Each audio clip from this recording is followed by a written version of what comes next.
Pada part sebelumnya, Cailin, Qinglin, dan Xiaoqi memberikan Xiaoyan pelajaran selama 3 bulan. Namun saat Xiaoyan dan Cailin masih bercocok tanam, Yang Mulia Ratu datang ke pavilion tempat tinggal Cailin. Setelah duduk bersama, sang ratu mengakui jika pipi kanannya telah dicium oleh Xiaoyan. Kali ini tidak hanya Cailin tetapi juga Qinglin yang memandang Xiaoyan. Xiaoqi pernah melihatnya sebelumnya, jadi dia tidak terkejut. Xiaoyan ingin menangis tetapi tidak bisa menangis. Benar saja, kamu tidak melakukan apa-apa. Cailin bersenandung 2 kali dengan sedikit kemarahan di matanya. Dengan kata lain, aku juga bisa dianggap sebagai istrinya, jadi tidak ada salahnya mencium. Sang ratu tidak hanya tidak menjelaskan yang sebenarnya, tetapi terus menambahkan bahan bakar dan cuka. Yang Mulia Ratu, mengapa Anda tidak memberitahuku sesuatu yang penting? Ada 4 wanita saat ini. Xiaoyan segera mengubah topik pembicaraan, tetapi jelas situasinya menjadi agak canggung. Istri, apa yang baru saja kamu janjikan padaku? Cailin menatap Xiaoyan. Tidak, Yang Mulia Ratu adalah istri yang mulia Suzang. Aku tidak ada hubungannya dengan ini. Xiaoyan bingung, hampir membenamkan kepalanya ke tanah. Dia adalah reinkarnasi dari Yang Mulia Suzang. Yang Mulia Ratu berkata dengan serius, tanpa menganggap masalah itu terlalu serius. Setelah reinkarnasi, aku tidak akan lagi menjadi Yang Mulia Suzang, dan aku tidak memiliki ingatan tentang kehidupan sebelumnya. Yang Mulia Ratu seharusnya tidak mempermalukanku, ucap Xiaoyan. Ratu terdiam, matanya langsung memerah. Xiaoyan langsung menampar dahinya. Dia sudah pernah mengalaminya sebelumnya. Kemampuan akting ratu bisa dikatakan yang terbaik. Bukankah kamu baru saja menelantarkan anak yatim piatu dan janda seperti ini? Ratu menangis dan bahkan Cailin sedikit terkejut. Melihat ekspresi ratu, dia tampak sangat terharu. Apakah Yang Mulia masih memiliki seorang putra? Xiaoyan juga terkejut. Di zaman kuno, aku dan anakku bertempur berdarah melawan penjajah dan anakku mati. Air mata mengalir dari sudut mata ratu dan mata Cailin tiba-tiba melembut. Hanya Xiaoyan yang menatap ratu. Kebohongan semacam ini hanya untuk wanita berbohong kepada wanita. Begitukah? Qinglin dan Xiaoqi sedikit tersentuh. Xiaoyan hanya merasa kulit kepalanya saat ini mati rasa. Lupakan saja, ini semua tentang masa lalu. Aku tidak tahu sudah berapa tahun aku sendirian, dan aku sudah terbiasa. Aku tidak akan memaksakan apapun yang bukan milik saya. Ratu menyeka air mata dari sudut matanya dan mendesah menyesal. Bahkan mata Cailin kehilangan amarahnya dan menjadi lebih rileks. Di antara istri Xiaoyan, Cailin memiliki temperamen yang paling keras. Tetapi sebenarnya, di bawah pengaruh Xiaoyan, hatinya telah menjadi lembut dan baik. Apa yang kamu lakukan? Kenapa kamu tidak menghibur orang lain? Cailin menoleh dan berteriak pada Xiaoyan. Xiaoyan bertanya-tanya dan hanya bisa tertegun. Tidak, aku akan pergi setelah menyelesaikan urusanku. Jadi aku tidak akan mengganggu kehidupan pernikahan. Sang ratu segera menolak, dan Xiaoyan mau tidak mau mengacungkan jempol pada ratu. Trik pahit dan kemudian itu adalah permainan yang sulit didapat. Itu benar-benar sangat indah. Xiaoyan tidak berbicara, wajahnya mati rasa. Istana Surgawi mengadakan sayembara dan akan memberikan hadiah jika berhasil membunuh atau menangkapmu. Dan seluruh kehampaan Nanling pasti akan mengejarmu. Tidak hanya itu, semua hantu di Istana Surgawi akan bergabung dengan tim untuk memburu dan membunuhmu juga. Dan sejauh yang aku tahu, mereka telah pergi. Ada formasi besar di alam dewa kuno yang baru saja ku ketahui. Begitu kamu meninggalkan alam dewa kuno, kamu akan dikejar lagi. kata ratu perlahan dengan tatapan serius. Jadi, aku khawatir dan berpikir jika kamu hanya bisa memilih untuk pergi. Xiaoyan sedikit mengeringit setelah mendengar kata-kata itu dan menghela nafas. Istana surgawi benar-benar merepotkan. Tetapi dengan situasi saat ini, lebih baik meninggalkan alam dewa kuno. Jika tidak, aku khawatir itu akan melibatkan semua orang, kata Xiaoyan. Tidak perlu khawatir. Alam dewa kuno tidak takut dengan istana surgawi, tetapi hanya khawatir bahwa kekuatan di belakangnya akan datang. Begitu ini terjadi, situasinya akan sangat merepotkan, kata ratu sambil mengambil cangkir teh. Tidak ada kesedihan di wajahnya, dan wajahnya berubah lebih cepat daripada membalik halaman buku. Tentu saja, selama kamu tidak meninggalkan alam dewa kuno, tidak akan ada masalah besar.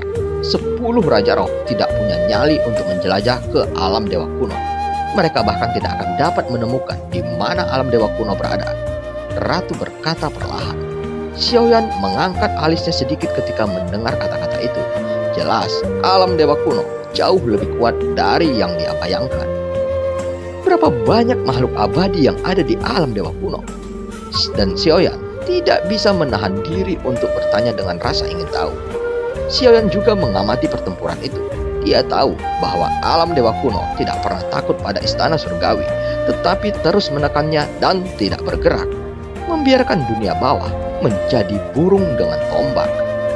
Tidak banyak, tapi lebih dari yang bisa kamu bayangkan, jawab ratu. Kamu berencana untuk pergi ke dunia tidak ada pemilik yang mana? Tanya ratu. Percakapan antara dia dan Xiaoyan, Cailin dan ketiga gadis itu tidak bisa mengerti. Mereka hanya tahu bahwa Xiaoyan akan pergi. Xiaoyan menggelengkan kepalanya saat mendengar kata-kata itu. Bagaimanapun, ratu adalah wanita yang mulia dan dia sepertinya tahu segalanya.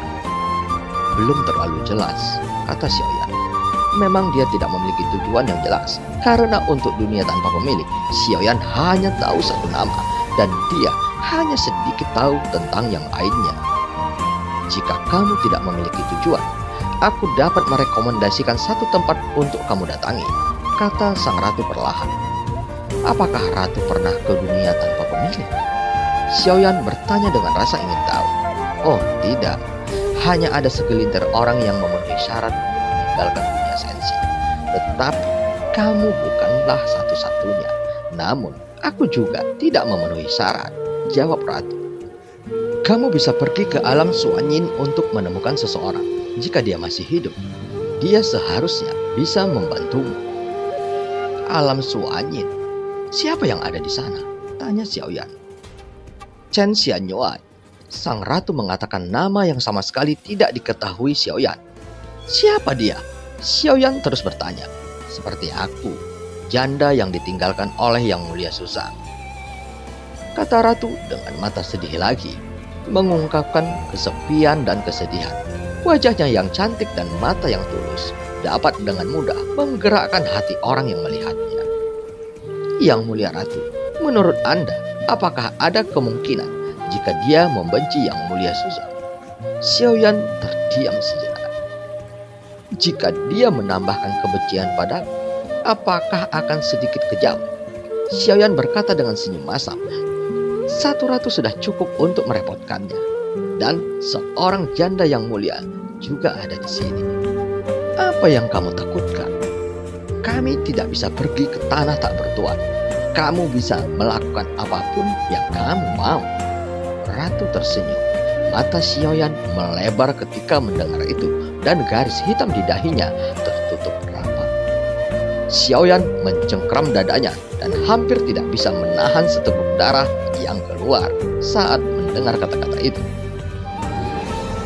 Aku mendengar bahwa Chen Xianyuan ini juga sangat cantik. Dia memiliki sepasang mata spiritual yang cerah dan menawan, yang tentunya dapat merayu hati setiap pria. Jika bukan karena kecantikannya, dia tidak akan dicintai oleh Yang Mulia. Ratu menoleh ke Xiaoyan saat mengucapkan kata-kata itu. Jangan khawatir, aku pria dengan prinsip. Di mataku, istri dan anak-anakku adalah yang paling cantik dan itu tidak tertandingi. Xiaoyan segera mengangkat tangannya dan bersumpah ke langit. Mulut seorang pria adalah hantu penipu. Coba aku lihat. Hanya ada satu cara untuk mengendalikan seorang pria. Sudut mulut ratu terangkat. Itu adalah senyuman yang jahat. Xiaoyan segera terkejut. Cailin menatap ratu seolah-olah menunggu jawaban. Metodenya sangat sederhana. Potong saja. Ratu melihat ke sosis Xiaoyan dan membuat gerakan memotong yang membuat kaki Xiaoyan menegang ketakutan. Kalian tidak perlu melakukan hal itu. Kalian harus percaya pada karakter suamimu. Apakah maksud yang mulia ratu bahwa Chen Xianyuan ini lebih cantik darimu? Xiaoyan melambaikan tangannya berulang kali. Mungkin ada perbandingan, tapi menurutku seharusnya masih sedikit lebih buruk dariku. Wanita biasa tidak akan mudah mengakui kekalahan atas kecantikannya sendiri, apalagi ratu memiliki kepercayaan mutlak pada kecantikannya. Kalau begitu tidak masalah, bahkan jika dia memiliki wajah secantik ratu, aku bisa hanya duduk diam. Bagaimana wanita lain bisa jatuh ke mataku? Apalagi istriku juga sangat cantik. Di mataku tidak berlebihan untuk mengatakannya. Itu tidak lebih buruk dari ratu. Bagaimanapun juga, aku sangat puas. Xiaoyan membelakangi ratu dan memecahkan tekanan ratu di setiap langkah hanya dengan satu pertanyaannya. Xiaoyan membuat permainan kata. Tidak ada pihak yang bisa menyinggung dan mereka berdua saling menyanjung. Jadi tidak ada cacat sama sekali.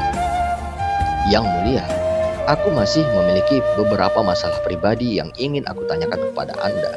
Jadi, mari kita berbicara di tempat lain. Xiaoyan berkata. Ratu tersenyum.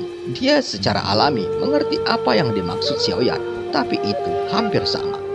Dengan kecerdasan ratu, ratu pasti tahu arti di balik kalimat dari Xiaoyan.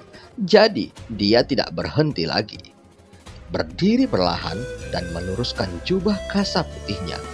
Sambil berbicara, ratu berjalan menuju pintu keluar pavilion dengan langkah teratai. Setelah Xiaoyan mengedipkan mata pada ketiga istrinya, dia segera mengikuti ratu. Setelah berjalan keluar dari halaman, ratu perlahan berkata, "Katakan padaku, apa masalah pribadimu?" Masalah pribadi. Xiaoyan menunjukkan rasa malu sebelum dia menyadari bahwa dia belum memutuskan apa yang harus dikatakan. Karena kamu belum mengambil keputusan, kenapa kamu tidak pergi berbelanja denganku? Sang ratu tidak marah dan Xiaoyan yang secara alami mengerti hanya ingin mendorongnya pergi. Xiaoyan tidak menolak. Berjalan dengan ratu di kota kuno para dewa langsung menarik perhatian banyak orang. Ketika dia dikumpulkan oleh banyak tatapan, Xiaoyan sedikit mengeringit. Dia tidak terlalu suka perasaan yang diawasi. "Sudahkah kamu memutuskan?" Ratu bertanya. Dia sepertinya terbiasa diawasi dan dia tidak merasa tidak nyaman. Ya, meninggalkan Sensi untuk sementara adalah pilihan terbaik saat ini. Xiaoyan mengangguk. Ketika kamu ingin pergi, ingatlah untuk memberitahuku. Jangan menghilang begitu saja tanpa mengucapkan sepatah kata pun. Ratu berkata. Xiaoyan tersenyum masam. Diperkirakan Yang Mulia sering melakukan ini sebelumnya. Tentu saja, kali ini dianggap sebagai perjalanan panjang. Saudara senior telah menyiapkan hadiah untukku. Aku tidak tahu betapa berbahayanya jalan di depan. Bagaimana menurutmu, Yang Mulia Ratu? Hadiah apa yang kamu inginkan? Kata Ratu. Izinkan aku memberitahumu. Aku bisa memberimu apa saja. Bahkan jika kamu ingin menjadikanku selir, aku juga bisa menerimanya. Ratu tersenyum. Jalan di depan berbahaya. Akan lebih baik memiliki beberapa harta untuk pertahanan diri. Xiaoyan pura-pura tidak mengerti dan berkata dengan wajah yang datar. Ku dengar Chen Xianyuan bertubuh rata-rata dan tidak terlalu berdada. Ratu tersenyum. Wajah Xiaoyan memeras. Apakah ini juga dikaitkan dengan payudara? Xiaoyan terkejut saat ini. Yang mulia, tidak bisakah kita berkomunikasi dengan benar? Xiaoyan berkata tanpa daya. Hah? Apa aku salah? Sang ratu memiliki ekspresi polos di wajahnya. Xiaoyan terdiam. Dia hanya bisa menghela nafas. Kemampuan aktingnya ratu sangat bagus. Oke, aku akan memberimu baju besi batinku dan menjaga agar tubuhmu tetap hangat. Berbicara tentang penyisipan ratu ke dalam pakaiannya, Xiaoyan menjadi pucat karena kaget. Tolong, bisakah kita tidak melepasnya di jalan yang mulia ratu? Sepertinya itu tidak pantas, kata Xiaoyan. Sang ratu mengeluarkan baju besi bagian dalam dari pakaiannya dan menyerahkannya kepada Xiaoyan untuk sementara. Xiaoyan tidak tahu apakah akan mengambilnya atau tidak. Kenapa? Kamu masih tidak menyukainya? Armor bagian dalam ini terbuat dari sisi Zhu Jiuyin generasi sebelumnya. Ini memiliki kekuatan pertahanan yang luar biasa dan dapat diaktifkan oleh sumber Qi. Seharusnya tidak menjadi masalah untuk menahan pukulan penuh dari Dewa Petarung Bintang 9. Tentu saja, jangan mencobanya dengan enteng.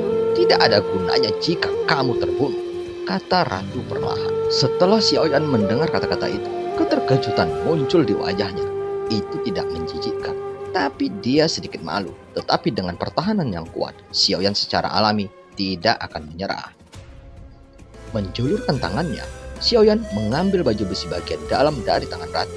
Dengan telapak tangannya di baju besi bagian dalam, dia masih bisa merasakan suhu tubuh ratu yang hangat dan tidak hilang. Ini membuat Xiaoyan merasa sangat malu dan langsung menaruhnya ke dalam cincin penyimpanannya dan segera mengepalkan tangan ke ratu. Terima kasih ratu atas hadiahnya.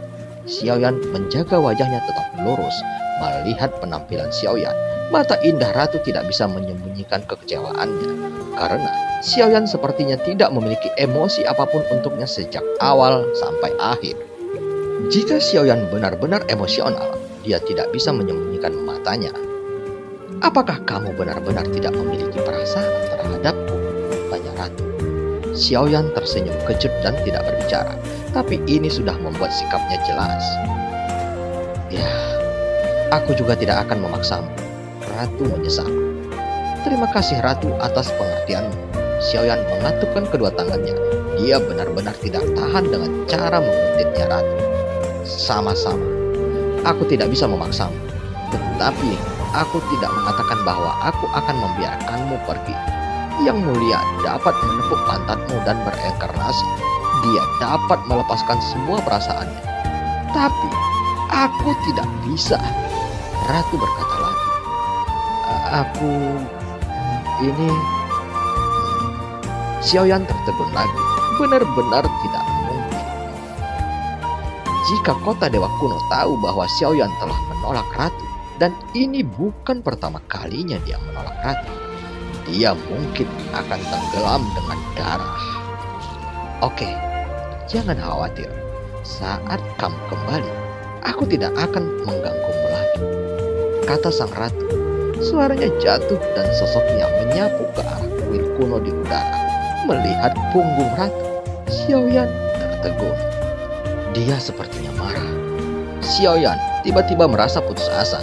Terlalu banyak wanita juga membuatnya pusing. Setelah Xiaoyan menyaksikan ratu pergi, dia kembali ke halaman. Tetapi ketika dia kembali, ketiga gadis itu tidak lagi berada di halaman. Mungkin keluar untuk berbelanja. Xiaoyan hanya bisa berbalik dan pergi mencari Longyan dan menebak bahwa Longyan bersama Xia Zhenghui saat ini, dan tahanan roh itu juga mengikuti Xia Zhenghui. Xiaoyan menemukan mereka dengan sangat akurat, dan di dalam halaman mereka bernyanyi dan menari bersama dengan sangat damai. Xia Zhenghui berpelukan ke kiri dan ke kanan, terlihat sangat nyaman. Sementara Longyan duduk dengan linglung. Adapun tahanan roh, dia mengamati sekeliling dengan satu mata besarnya, dan dia bisa melihat semua yang ada di matanya.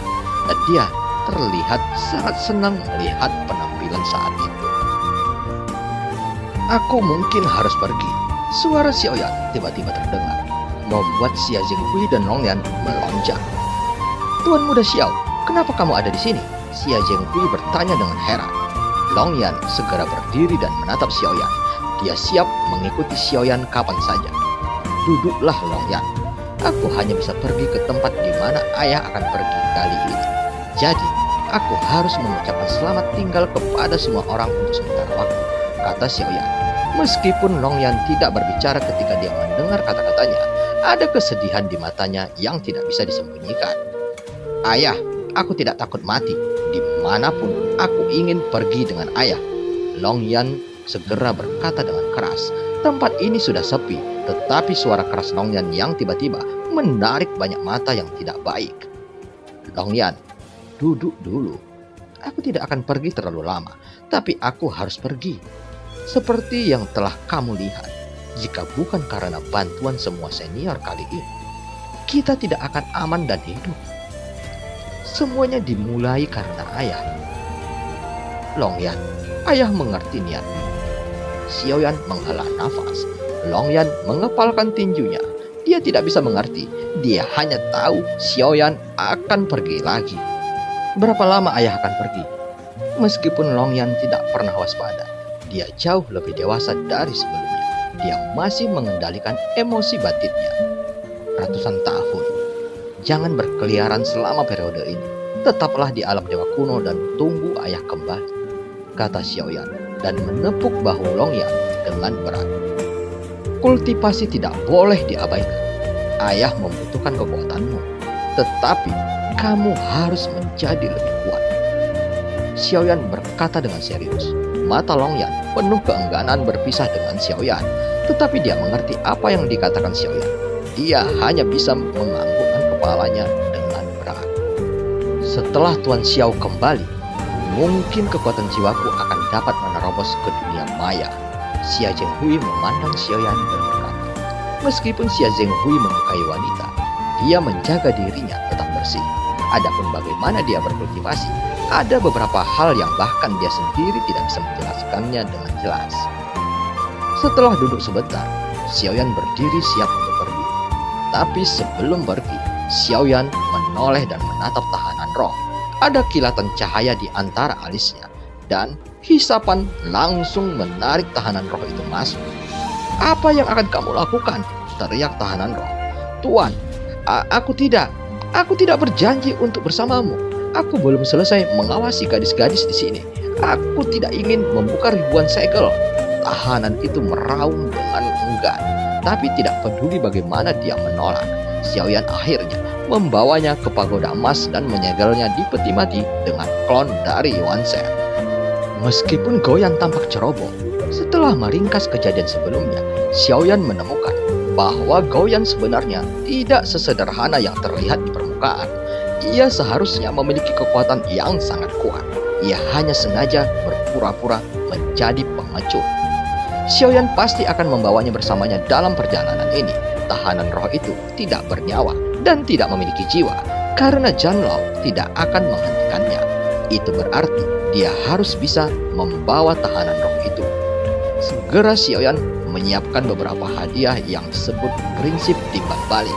Dia mulai mengunjungi beberapa saudara seniornya satu persatu. Tak satupun dari mereka yang selamat. Xiao Yan pertama kali menemukan Rancang dan Ye Feiyu dan mengucapkan banyak kata yang menyentuh, seolah-olah kepergian Xiao Yan seperti pergi ke gunung pedang dan lautan api, dan kata-katanya gelisah. Aku pergi. Aku khawatir perjalanan ini. Xiao Yan menghela napas panjang. Senior Rancang dan senior Fei, akan sangat bagus jika kalian bisa membantuku sedikit. Ratu juga memberiku baju besi pertahanan yang kuat, yang memberiku kepercayaan diri. Rancang dan Ye Feiyu mendengarkan Xiao Yan. Dia juga penuh emosi. Di bawah kata-kata menyentuh Xiao Yan, seolah-olah dia berada dalam situasi neraka. Rancang mengeluarkan bola dewa pengunci, dan Ye Feiyu memberi Xiao Yan serangkaian gelang 6 segel. Bola pengunci dewa ini bisa menjebak orang yang kuat di bawah keabadian selama 100 hari. Setelah gelang 6 segel diaktifkan, itu juga dapat memberikan peningkatan atribut penuh, dan itu dapat diaktifkan hingga 3 kali. Xiaoyan menangis dengan rasa terima kasih, membuat Rancang dan Ye Feiyu merasa bahwa apa yang mereka berikan terlalu sedikit. Xiaoyan tidak berhenti di sini. Setelah mengucapkan selamat tinggal pada Rancang dan Ye Feiyu, dia menemui Liu Er lagi. Melihat Liu Er, Xiaoyan menghela nafas dengan menyesal, seolah-olah menghadapi musuh yang tangguh. "Kakak Liu, aku akan pergi. Aku khawatir perjalanan ini." "Kakak Liu, aku mengerti." Setelah Xiaoyan selesai berbicara, Liu Er mengeluarkan produk uniknya, yaitu benang emas. Menyerahkan 3 tongkat kepada Xiaoyan, mengambil benang emas itu untuk membunuh. Xiaoyan menangis lagi, tetapi Liu Er acuh tak acuh.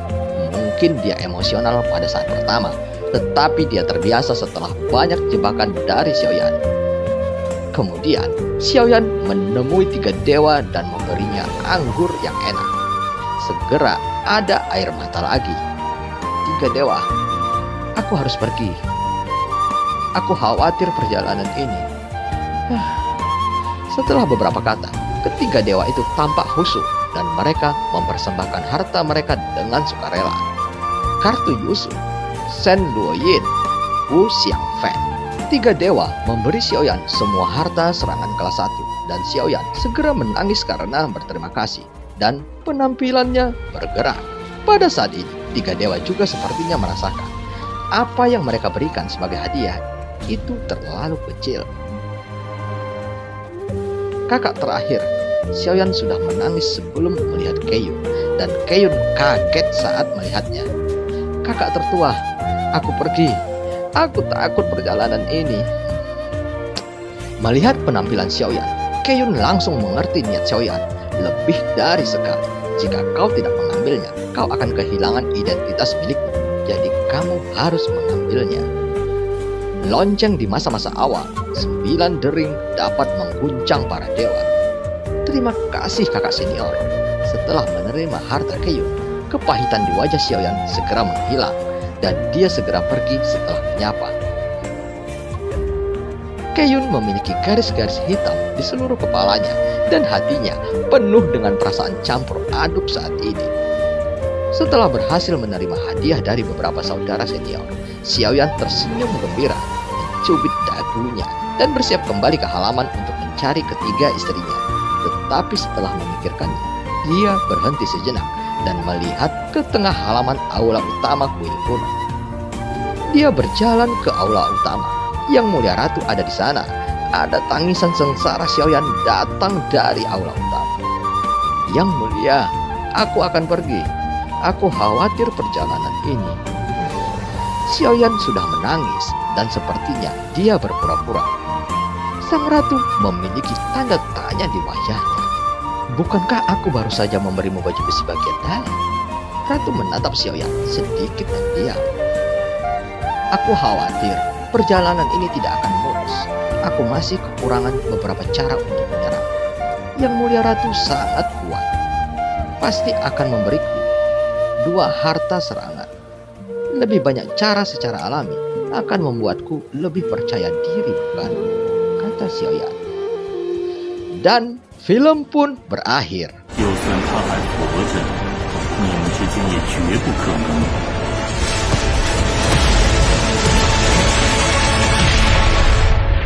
加玛帝国云岚宗，萧炎回来了。